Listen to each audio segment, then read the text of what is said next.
Hello guys, welcome to Jeff's Garage Adventures. Today's going to be a sit down. I'm going to show you and tell you what I did for a living and what I also did on the side. Some of my work here is on a table, but we'll get into that in a minute.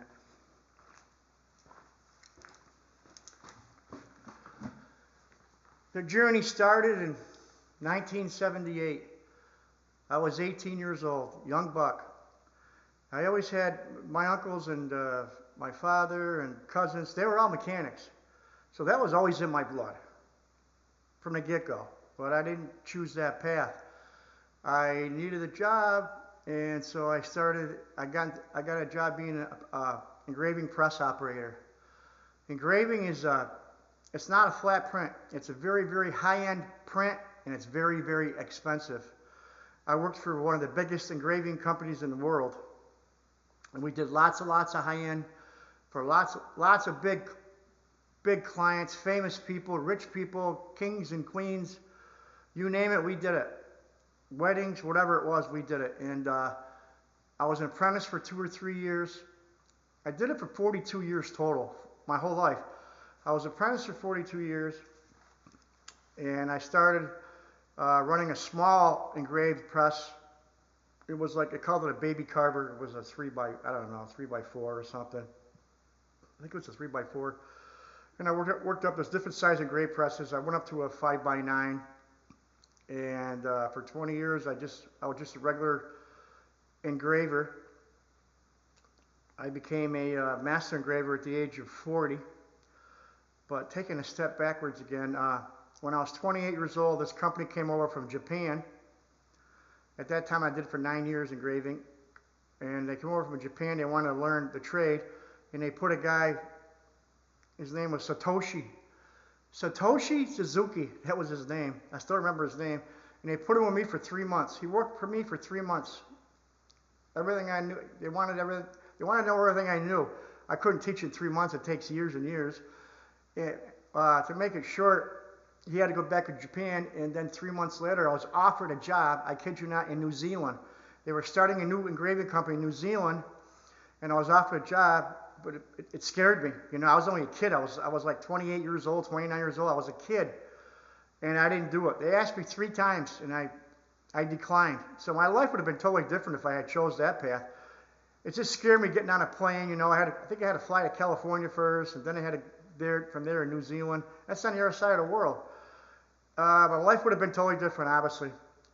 But also on the side, all my life, I worked on Peterbilt tractor-trailer trucks for a while part-time, you know, doing brake work, suspension work, never full-time. I worked on excavators, heavy equipment for a while part-time, and I had 25 of my own customers, maybe 30 on the side, regular cars and trucks for mechanical work. But getting back to engraving, so when I was 40 years old, I became a master engraver. And that's the highest award you can get. There's only so many in the world. And I had that title, and I was a master engraver for 22 years, I think. Yeah. I became when I was 40, about 22 years. I was a master engraver. And I'm going to show you some work in a minute here, but engraving is a totally different, it's not what you think, it's not flat print, it's totally different. It's very, very high end. And I'll show you some of it. I got some samples down here, and when I retired, I took all these with me.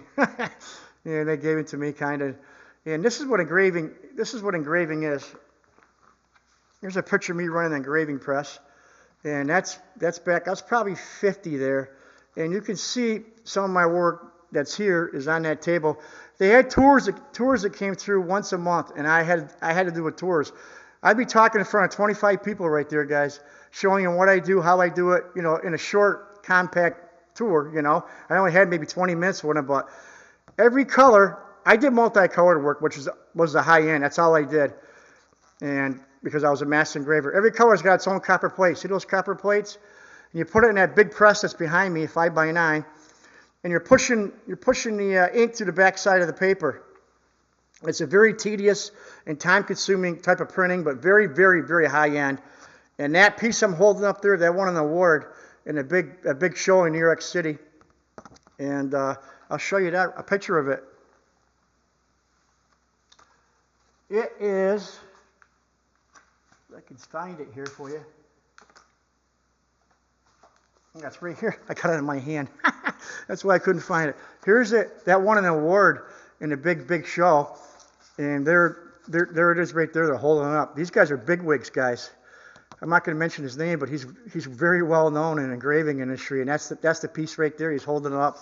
That won one of the top awards in the at the convention. And the thing is, here's a piece of engraving. I'll put it close to you. Engraving is, you're pushing it through the back side of the paper. Can you see the indentation in the paper? It goes in the press like this, and the pressure's coming in from the back side, and it's pushing the ink onto the paper. Every one of those colors has a plate, and it's tight registration. This is top work, guys. The hardest work there is in engraving. And then when this is on colored paper, it's even harder because you can't clean colored paper. If you can't erase it, like regular paper, or like acryl or white, you can't do it. So if you got any smudge marks on there, it was no good. So this went through, I think, 6 times, but that's a piece there. I did very high end. Here's an invitation. If we can get the focus for you. There's an invitation, and that's only 2 colors, but see the size of it? These are big plates, and I'll show you the back side. I think you see the indentations. Can you see it? How it pushes through the back side? You can definitely see the bird. See it? Well, anything that's got more than one color requires registration. It's very difficult. But that's all I did, guys. I was the best at what I did, and I was pretty proud of it, but that's the path I chose, or it chose me. I don't know. Here's one here, Merry Christmas card here. Again, every color's got its own plate, and you got to piece this together. And you do it by hand. You got a feed board that you make by hand, and you got little pegs or quads, we call them, and you hand fed it. So you had to be a it was very hard to do. It took years and years to perfect. Here's a Christmas card. And that's why I was a master engraver. That's all I did, all high-end work. I didn't do one-color work. There was 80 engraving operators where I worked. I don't want to mention the name because I don't, but and I was a top operator. Here's a multicolored Christmas card. Just showing you a few samples here, guys. I don't want to make it too long.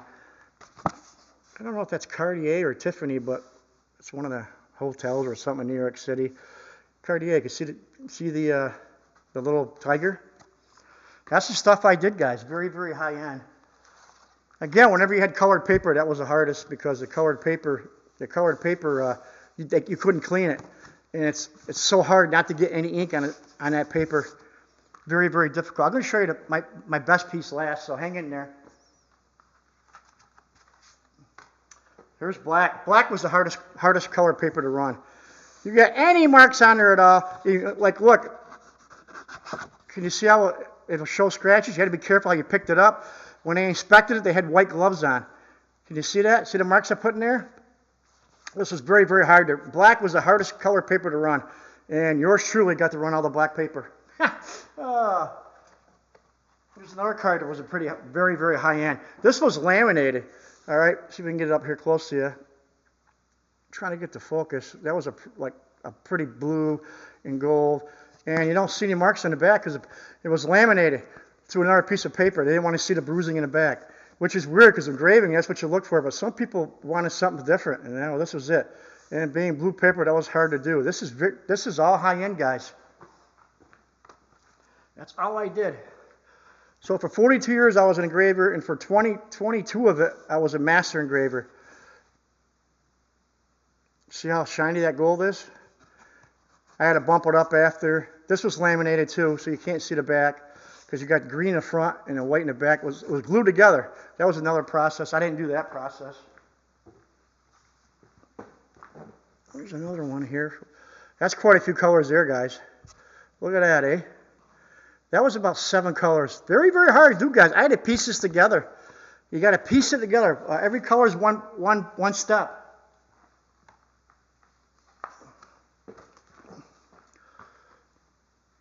There's a Christmas card. That's a pretty card. And a lot of times I had mixed colors. These colors didn't come straight out of a can. I'd have to mix them. They give me a swatch, and can you match this color? And I was the best at that too. I was the only one that mixed all the colors in that building. That was part of my job. We didn't have all these colors out of a can. Here's a card I did for a big client for Valentine's Day. It's got little hearts on it in love. And my press couldn't run a plate that big. That's a huge plate. I had to piece this together. That was probably four steps through the press for that Valentine's Day card. And you can probably see the back. I don't think you see indentations on that one. It's not picking it up too good. But again, every color had a plate.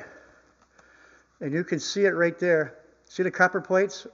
And so if it was 6 colors, if it was a 6-color job, it went to the press 6 times. And you're thinking, well, what's the most colors you ever did, Jeff? Well, I'm getting to it. I showed you that one. That's just another Christmas card. I did a lot. The most colors I ever ran was right here. Oh, hold on, I want to show you something else.